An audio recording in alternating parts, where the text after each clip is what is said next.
Halo teman-teman semuanya, selamat datang kembali di channel YouTube kami. Pada video kali ini kita akan melanjutkan pembahasan kita masih mengenai blok. Nah, namun pada video kali ini kita akan membahas mengenai dynamic block atau blok dinamis. Nah, bagi teman-teman yang baru belajar ataupun sudah menggunakan AutoCAD, mempelajari dynamic block ini tentunya akan sangat membantu kita dalam meningkatkan efisiensi kerja karena kita bisa membuat objek yang fleksibel dan dapat kita gunakan berulang kali dalam melakukan drafting. Oke, jadi apa sih sebenarnya dynamic block itu? Dynamic block sangat memungkinkan kita untuk membuat blok yang bisa kita modifikasi secara mudah tanpa perlu membuat blok lainnya yang berbeda untuk setiap variasi. Contohnya, daripada kita membuat blok pintu dengan ukuran yang berbeda-beda, kita bisa membuat satu blok pintu saja yang dapat kita atur ukurannya, atau kita bisa melakukan rotate dan lainnya sesuai dengan kebutuhan hanya dengan menggunakan dynamic block ini, sehingga tentu nanti hasil gambarnya akan menjadi lebih rapi dan juga sangat efisien dalam pengerjaannya. Nah, langsung saja kita contohkan. Di sini saya sudah menyediakan objek untuk pintu. Ini belum kita jadikan blok. Nah, untuk membuat blok dinamik atau dynamic block, kita pilih dulu objeknya seperti ini. Kemudian setelah itu ketik B pada keyboard, kemudian enter. Lalu di sini kita bisa memberi nama untuk bloknya. Di sini saya akan memberi nama pintu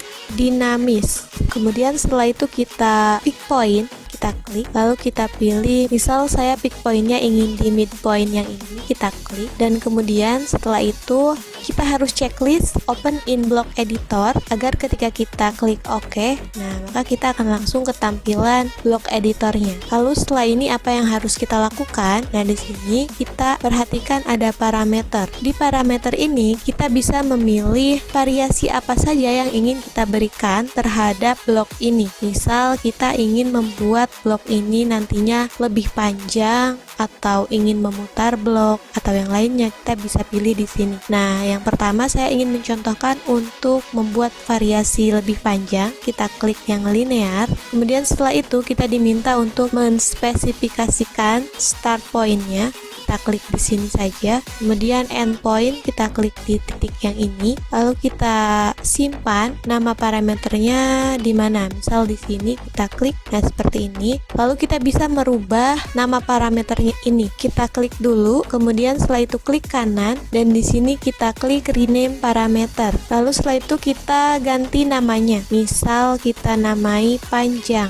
Kemudian klik sembarang. Kemudian selanjutnya saya ingin memberikan parameter untuk mencerminkan atau flip atau mirror. Nah, kita klik yang ini, flip. Kemudian setelah itu kita pilih garis pencerminannya di mana. Misal saya ingin garis pencerminannya dari sini ke titik ini. Lalu kita simpan untuk parameter ini di sini saja, kita klik dan sama seperti tadi kita klik lalu klik kanan pada mouse dan rename parameter. Di sini saya akan merename-nya menjadi mirror seperti ini atau pencerminan. Kemudian klik sembarang. Nah, lalu selanjutnya saya akan memasukkan parameter rotation atau rotasi perputaran. Lalu kita spesifikasikan base point-nya, misal di sini. Lalu spesifikasikan radius dari parameternya, misal di sini saja kita klik. Untuk base angle ini kita buat default saja 0, kemudian enter. Nah, sama seperti tadi untuk merename kita klik dulu, kemudian klik kanan pada mouse, lalu setelah itu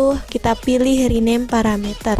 Ini kita ganti namanya menjadi perputaran sudut seperti ini, lalu klik sembarang. Nah, untuk saat ini saya hanya ingin memasukkan 3 parameter saja. Apabila teman-teman masih ingin memasukkan parameter lainnya, teman-teman boleh menambahkannya seperti alignment, polar, dan lain-lain. Kemudian apabila kita rasa sudah cukup untuk parameter yang ingin kita edit ini, kita masuk ke opsi action yang ini, kita klik. Nah, di sini kita bisa memilih beberapa action yang bisa kita terapkan pada parameter-parameter yang sudah kita buat tadi. Nah, di sini saya ingin memasukkan action stretch untuk parameter panjang. Nah, kita pilih dulu, kita klik yang stretch ini, lalu setelah itu kita diminta untuk untuk memilih parameter yang berhubungan dengan stretch ini, yaitu parameter panjang ini kita klik. Nah, lalu setelah itu kita diminta untuk menspesifikasikan parameter point. Saya ingin klik di titik ini saja,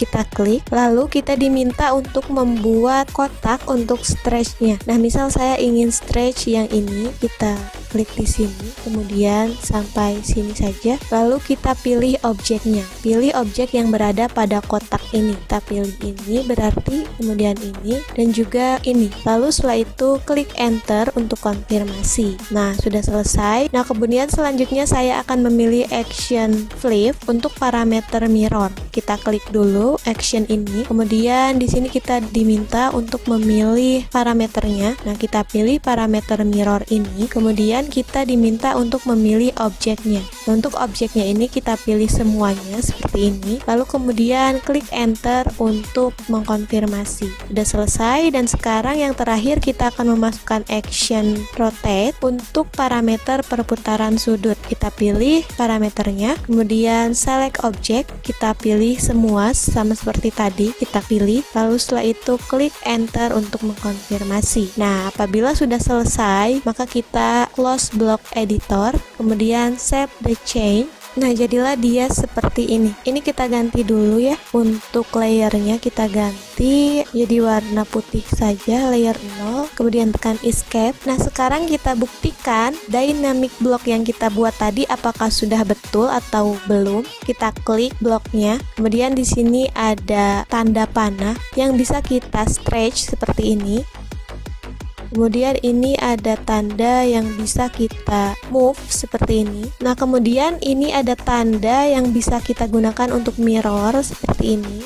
Nah, kemudian untuk tanda ini dia untuk parameter mirror ya. Nah, untuk yang ini adalah parameter stretch yang bisa kita besarkan atau kecilkan. Kemudian ini untuk rotate seperti ini, dan yang ini adalah untuk mirror. Kemudian untuk dynamic block ini juga bisa kita copy. Kita aktifkan dulu CO, kemudian enter. Lalu setelah itu pilih objeknya, klik enter untuk konfirmasi. Base pointnya di sini kita pilih, lalu kita copy ke sini, kemudian enter untuk mengakhiri. Nah, lalu ketika kita melakukan variasi untuk hasil kopinya ini, dia tidak akan merubah blok lainnya. Jadi dia akan bervariasi pada satu bagian yang kita ubah saja. Dia tidak akan mempengaruhi dynamic block yang lainnya seperti ini. Nah, misal kita rotate, misal kita stretch seperti ini, dia tidak akan mempengaruhi objek-objek blok dinamik yang lainnya. Oke, cukup sekian untuk pembahasan pada video kali ini mengenai dynamic block. Semoga video ini dapat bermanfaat dan membantu teman-teman semua dalam mempelajari AutoCAD. Apabila teman-teman ingin bertanya atau ingin berbagi tips lainnya mengenai AutoCAD, teman-teman boleh menyampaikannya melalui kolom komentar. Terima kasih telah menonton video ini. Jangan lupa like, komen, dan subscribe untuk mendapatkan update terbaru dari channel ini. Sampai jumpa di video berikutnya.